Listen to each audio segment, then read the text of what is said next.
We're here at Sun Fun, and we came by to look at an airplane that caught our attention, as well as a lot of other people's attention. It's the Sport Cub from CubCrafters, the company that's had a wonderful run last year with lots of deliveries. But what really caught people's attention was not the pretty airplane, it's the pretty floats underneath. I'm Dan Johnson, and we're talking today with John Moreland of SWT Aviation, or SWT Float Planes, I believe you corrected some. Yes, nice to meet you, Dan. So, when I first walked up and told you I was intrigued by the float plane and the floats on this airplane, John, you said that this is not actually a factory project. The factory is going to work with Aeroset, another fine float manufacturer, but they're not ready yet.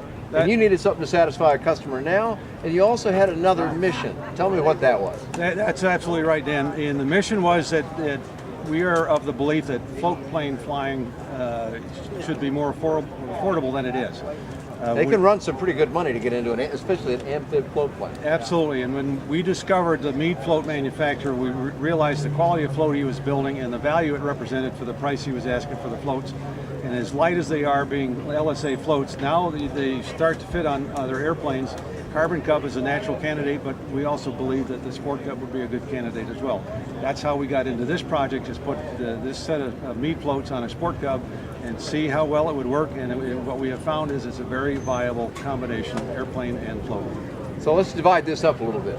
We'll come back to the airplane and some changes that you also did to the engine that probably make it work better as a float plane. But let's just focus on the floats for a minute. Mead, you said, is out of Sebring, Florida. How'd you happen to come by them, and did you have some interactions before you just plunged in? It was a little bit of detective work, because when the original float manufacturer that supplied CubCrafters stopped building floats, it left a huge gap in the marketplace, and we had a customer that needed floats. So my partner and I started to sniff around looking for another manufacturer, and we just happened to come across Mead.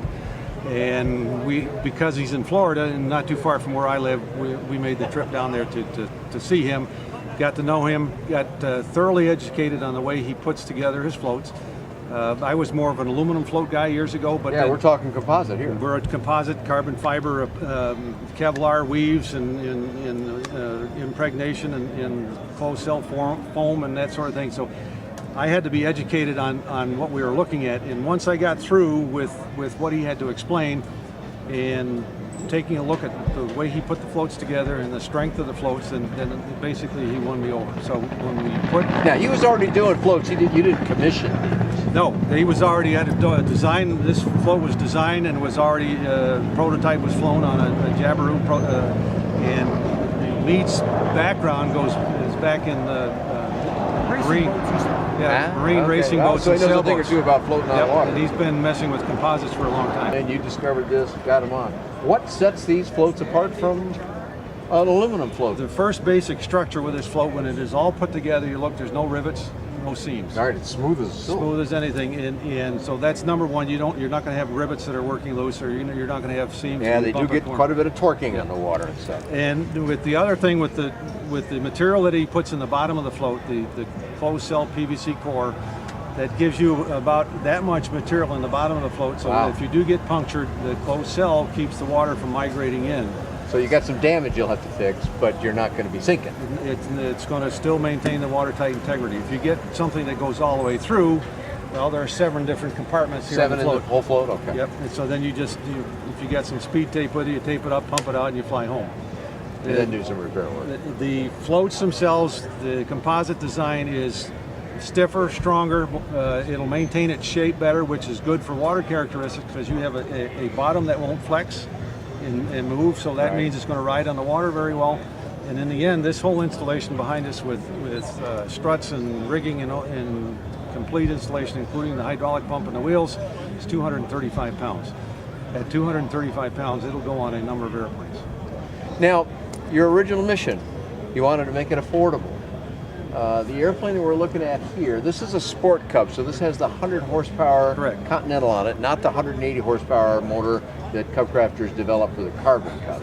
So this is a lower powered aircraft, and 100 horsepower is plenty of power for a land plane, but not always enough power for a float plane. That was one of the questions that was a concern of mine as we looked at the numbers and the weight and my familiarity with the Sport Cub. My gut feel was that it was going to work, but to be sure, you don't actually find out until you do it. When we put put the floats on the airplane, we took several steps to get there. Number one, we converted the airplane from SLSA to ELSA so that we get to do what you like then. We get to do some things, and that's the wonderful part of the LSA system. We can get to do some things that within it's reason. Experimental. That's it. So you're allowed to do some of that. So when we converted it started out as an SLSA, yes, and then you converted it. We want to make sure that's this is a factory-built airplane that spent the first 5 years of its life as an SLSA airplane. We bought it, converted it, made the paperwork conversion to ELSA. We did an engine upgrade, went to higher compression pistons. So we're now getting a little more than 100 horsepower out of the engine now. How much are you getting, you think? With the exhaust and propeller, I think we're getting between 115 and 120. Okay, well that's enough extra boots. That'll get you off the water pretty quickly. I wanted to maximize our chances for success the first time. Then we added the floats. So the bottom line is it all works. It's a very viable system. The price of this airplane behind us as it sits right now is $149.5. Now, that's as we see it with the amphib floats, yep, ready to go. I mean, the airplane looks, for all intents and purposes, new.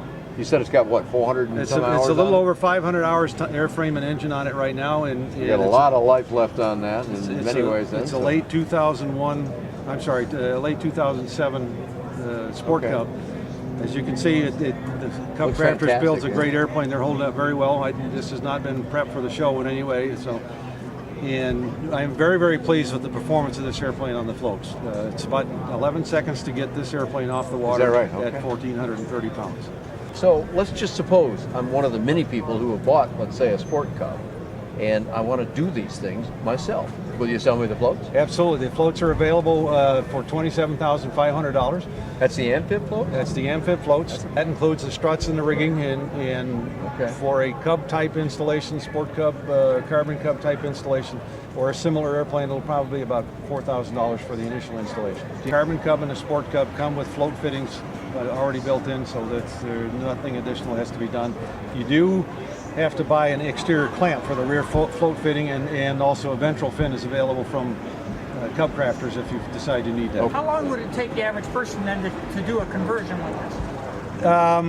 From the kit that you're supplying? Well, first of all, you could do it legally for them. You could do all the work. Yes. It's an ELSA. It's not an experimental amateur built, so you could do it all if they wanted, but back to Dave's question. Done it before. It'll probably take a week to do it. Phil is, it may be longer. Phil Mead has got some experience in doing this, so he's getting pretty quick. But the initial installation, because of the electric gear, it may take a few hours to do it. But once it's been done, we're not talking months though. You said a week, so that's pretty quick actually. It takes 6 weeks to build the floats, and then probably another week to 10 days to install them. Okay. Once they've been installed, then the floats can come on and off the airplane in about a day's time in the shop. Excellent. Well, that's a lot of information, but we always like to give people a reason to want more. Absolutely. To get more information, we'll put it up on the screen too, but do you have a website that can go and dig down deeper and make contact with you and so forth? Yes, meadfloats.com for specific information on Mead Floats, swtaviation.com, and my email address is johnm@swtaviation.com. All right, very good. Speaking today with John Moreland from SWT Aviation. We're here at Sun and Fun. We've got to look at an airplane that you might want to see more at. As soon as I see some more about it, I'll have information about it. I've already got lots of information about CubCrafters on bydanjohnson.com or bydanjohnson.com. Thanks a lot for joining us today.